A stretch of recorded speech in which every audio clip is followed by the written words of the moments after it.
Olá, boa tarde. A edição especial do Jornal da Câmara já está no ar.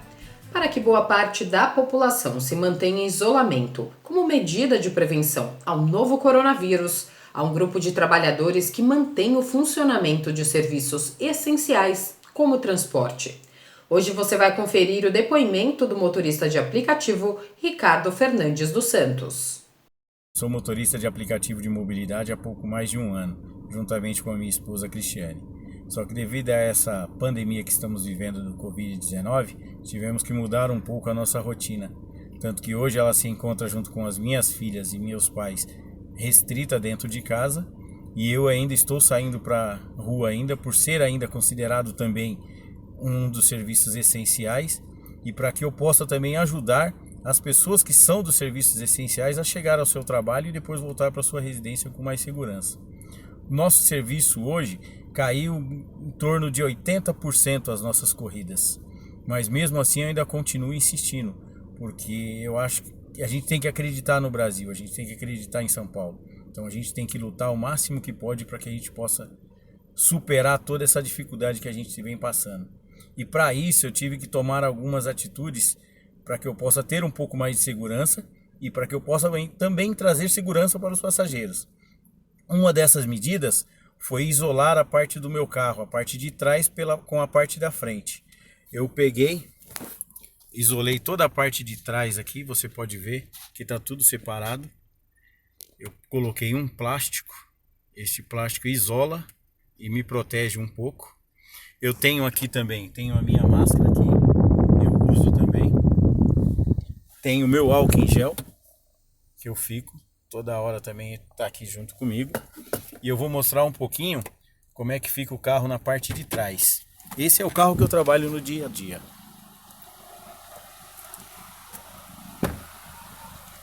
Aqui, como vocês podem ver, o passageiro ele vai entrar no carro, ele tem lencinho umedecido para que ele possa estar utilizando na hora de descer do carro ou até quando está dentro do carro. E ele é todo isolado. Ele é todo com plástico, isolando a parte de trás com a parte da frente. Eu tenho o álcool em gel aqui, que o passageiro entra no carro, ele pode utilizar o álcool em gel com toda a segurança. Com isso a gente pode estar trabalhando com mais tranquilidade. Não totalmente livre de riscos, a gente corre riscos ainda, mas a gente minimiza um pouco essa situação. Aí alguns passageiros me pagam em dinheiro.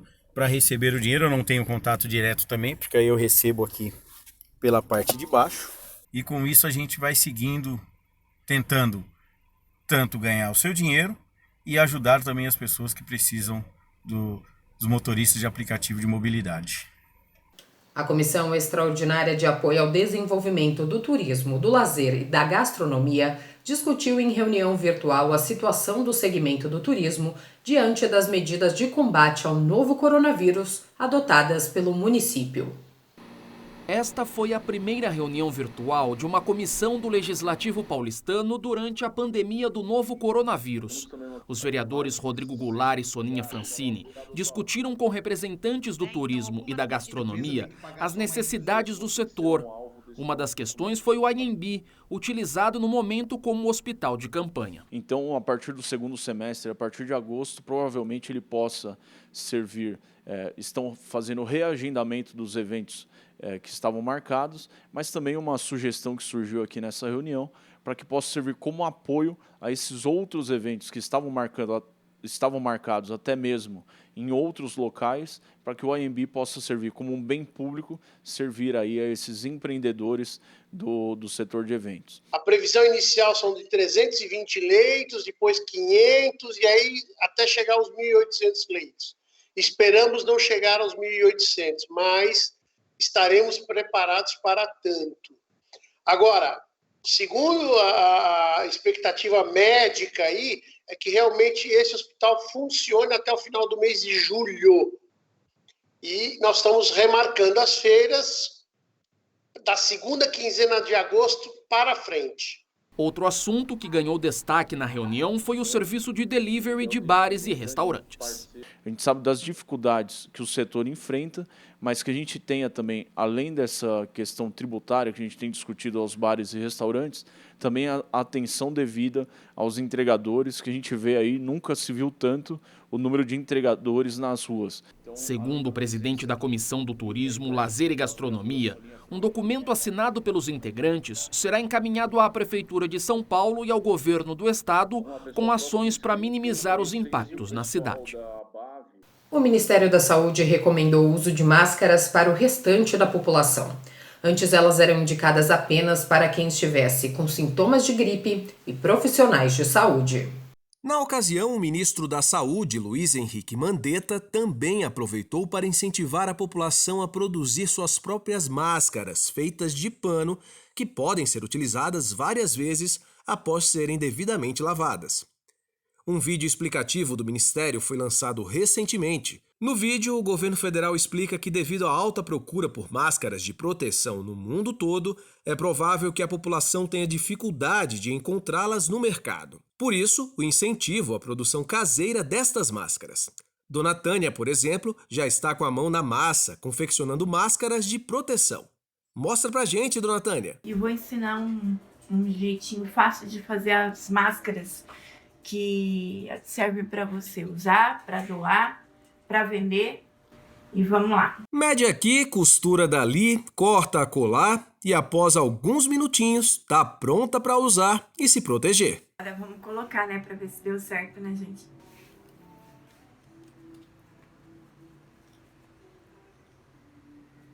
E é assim que funciona. Ela fica bem protegida. Não é sufocante. Porque você também tem tecidos e tecidos, né? Lembra que para tirar você tem que tirar por aqui, tá? Usa sempre um tecido fininho, tá? Mas o que ninguém pode esquecer é que sejam as máscaras de proteção, caseiras ou não, todas têm o tempo certo de uso. Quem explica é esta médica infectologista. Tempos de cada uma delas. A cirúrgica é de 2 horas, tá? E a de N95 era de 7, passou a ser 14 pela disponibilidade do fabricante ou porque a gente consiga. A doutora Raquel também deu recomendações de quando e onde utilizar as máscaras de proteção. Numa simples caminhada matinal, por exemplo. Será que é preciso usar a máscara? Se você descer o elevador, será que você vai só você sozinho? Quantas pessoas está indicada no seu elevador para descer? Está colocado lá, regulamento? Que é mais de 2 ou mais de 3, não pode, precisa avaliar. Você não vai tocar em lugar nenhum, você não vai encostar e vai encontrar ninguém. Então, possa não usar. Não tem essa garantia com quem você vai cruzar na rua ou entrar no mesmo lugar, levar a máscara ou utilizá-la. Então, tudo depende, Emanuel, da quantidade de pessoas que você vai cruzar no ambiente. Nos ambientes internos, ela é regra, praticamente. Eu vou numa padaria, vou no supermercado, farmácia, banco. Idealmente, sim, que você utilize, porque, como eu falei, não temos mais a rastreabilidade deste vírus. Não é mais de quem veio de viagem ou não veio de viagem. Ela tem transmissão sustentada. Então, pela gravidade, você tem obrigação de usar máscara quando for em qualquer nível de ambiente e que você tenha contato mais próximo de pessoas. Recomendações dadas, mas não custa reforçar a maior delas. Se puder, fique em casa. O sistema de saúde não aguenta a quantidade de novos casos se a população tiver na rua. É uma doença hoje que a gente já sabe, ela tem quadro respiratório, ela tem quadro cardíaco, ela tem quadro vascular, ela tem quadro abdominal, ela tem quadro de otorrino, que é a alteração de cheiro e tudo, quer dizer, então ela não é uma gripe, ela não é só uma coriza. Então, ela é síndrome, ela já tem vários órgãos acometidos. Então, se você me perguntar hoje, eu preciso da ajuda de todos que fiquem em casa. A repórter André Godoy tem as informações atualizadas sobre a situação do coronavírus. Olá, Carol. Vamos à atualização dos números da Covid-19. Aqui no estado de São Paulo, são 8.755 os casos do novo coronavírus confirmados e 588 óbitos, sendo que destes, 28 novos óbitos foram registrados neste domingo. Já são 162 cidades do estado de São Paulo com pelo menos um caso da doença, um crescimento de 63,6% em uma semana. Já de acordo com o painel Coronavírus do Ministério da Saúde, no Brasil, são 22.169 casos confirmados, sendo que 1.442 novos foram confirmados em 24 horas. São 1.223 mortes e a taxa de letalidade no Brasil é de 5,5%. A maior parte dos casos concentrados aqui no estado de São Paulo e, em segundo lugar, no Rio de Janeiro. Carol. Obrigada, Andrea. Já são mais de 1.800.000 casos do novo coronavírus no mundo e mais de 114 mil mortes. Nos Estados Unidos, são mais de 550 mil casos e mais de 22 mil mortes. Nós estamos em contato com a jornalista Maria do Carmo Fúfaro, que mora no sul da Flórida, e nos conta como está sendo o dia a dia por lá. Pois é, tá todo mundo muito tenso, muito nervoso, com muitas questões abertas, assim como o mundo inteiro. Mas o que a gente vem notando é que as pessoas estão colaborando de uma forma geral. O coletivo vem contribuindo através da distância social.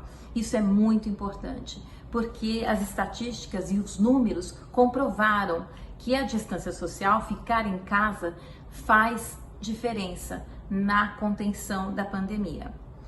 A questão econômica, o impacto econômico é uma outra preocupação muito grande. Há 2 semanas atrás, quase 6 milhões de americanos aplicaram para o seguro-desemprego e são quase, provavelmente, mais de 10 milhões de desempregados. Isso não acontecia desde a última grande recessão de 1949. E todo mundo pergunta quando é que eu vou voltar a trabalhar. Só que essa pergunta não tem essa resposta agora. Muito provavelmente, eu acho que a gente só vai ter mais ou menos uma ideia lá para o comecinho de maio. Mas o que se pode trabalhar agora, o que se pode discutir, o que é muito positivo, é como voltar a trabalhar. Vários aspectos vão ter que ser reestudados, avaliados, ajustados e adequados para voltar a trabalhar, né, em todos os setores. Eu, por exemplo, trabalho numa organização que administra 6 teatros no sul da Flórida. Todos os shows foram cancelados. São teatros pequenos de 200 lugares a teatros grandes de quase 3.600 lugares. A gente já está trabalhando e discutindo, por exemplo, a capacitação dos teatros, de repente diminuir a capacitação ou ter novas estratégias com relação ao reembolso para que a pessoa se sinta mais confortável em comprar o ingresso e eventualmente desistir ou não se sentir bem. A outra coisa é a campanha de marketing, que vai ter que ser muito inteligente, vai ter que ser muito eficaz.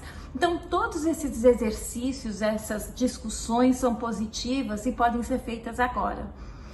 No mais, é esperar, é contribuir, é ser solidário. As pessoas estão ajudando muito. Desta grande crise, a gente vê lindas histórias. E acreditar no ser humano e na capacidade dele e da resiliência. A resiliência humana é muito forte, mais do que a gente pode esperar. E eu tenho certeza que tudo vai passar, né? Mais de 2.000 catadores de material reciclável vão receber um auxílio da Prefeitura de São Paulo por até 3 meses. O repórter Lélio Ramos tem mais informações de como isso vai funcionar aqui na capital. A Prefeitura de São Paulo, por meio da ANLURB, Autoridade Municipal de Limpeza Urbana, vai investir cerca de 6 milhões de reais para auxiliar os catadores de material reciclável aqui da cidade. A medida vai ajudar cerca de 900 famílias ligadas a 25 cooperativas do programa de reciclagem aqui da capital. Ao todo, essas pessoas vão receber R$ 1.200 mensais por até 3 meses. As cooperativas que realizam a coleta seletiva em São Paulo tiveram suas atividades suspensas em razão da pandemia de coronavírus. Trata-se de uma medida necessária para preservar a saúde dos catadores. Além dos cooperados habilitados nas cooperativas, outros 1.400 catadores autônomos receberão um recurso de R$ 1.200 mensais, também por até 3 meses. No caso dos catadores autônomos, a composição do auxílio será dividida da seguinte forma: R$ 600 pagos pela Prefeitura e R$ 600 oriundos do governo federal. O critério de validação para a distribuição do recurso para os catadores habilitados será por meio da guia de recolhimento do FGTS, exames admissionais e ficha de adesão nas respectivas cooperativas habilitadas na Prefeitura. O serviço de coleta seletiva porta a porta continua funcionando normalmente, assim como a destinação dos recicláveis para as centrais mecanizadas de triagem da cidade. Um relatório de mobilidade por geolocalização indicou queda no deslocamento para o trabalho, acima da média nacional no estado de São Paulo, mas desacelerou no final de março, o que pode indicar afrouxamento do isolamento social. A repórter Andrea Godoy tem mais informações. Este relatório foi feito pela plataforma Google, utilizando aquela ferramenta do histórico de geolocalização dos smartphones das pessoas que deixam esta função ligada. Na realidade, a gente utiliza os mapas do Google para poder ajudar a gente nos deslocamentos pela cidade e, em contrapartida, o Google também utiliza os nossos dados para esse tipo de relatório. E este, em especial, foi feito após o início da quarentena como medida para poder evitar o avanço do novo coronavírus aqui no Brasil. Ele revelou que aqui no estado de São Paulo, a queda no deslocamento de casa para o trabalho foi de 37% após o início da medida de isolamento social e essa queda ficou acima da média nacional, que foi de 34%. São Paulo foi o segundo estado que sofreu maior queda nesse tipo de mobilidade e Santa Catarina foi o primeiro. A queda no trajeto casa-trabalho foi de 40% ali em Santa Catarina.